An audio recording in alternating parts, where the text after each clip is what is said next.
ভারতে পালিয়ে যাওয়ার সময় দিনাজপুরের বিরামপুর সীমান্ত এলাকা থেকে কার্যক্রম নিষিদ্ধ ঘোষিত আওয়ামী লীগের দুই নেতাকে গ্রেফতার করেছে পুলিশ।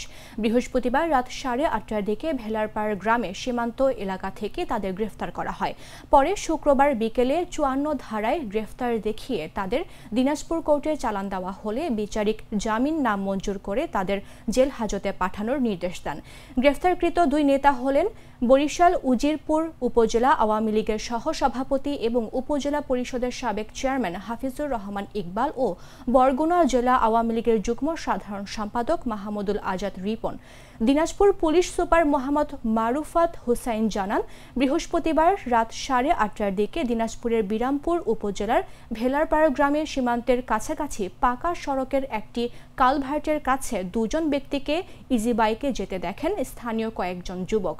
খবর পেয়ে পুলিশের একটি দল ঘটনাস্থলে পৌঁছে তাদের থানায় নিয়ে আসেন।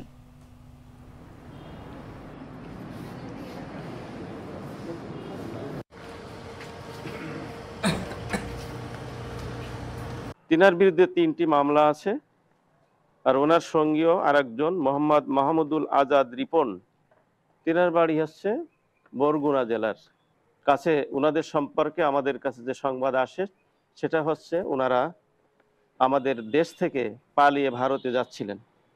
এই সংবাদের ভিত্তিতে আমরা ওনাদেরকে গ্রেপ্তার করি। বান্ডেল থাকলে প্রতি সেনমানিতে টাকা বাঁচবে।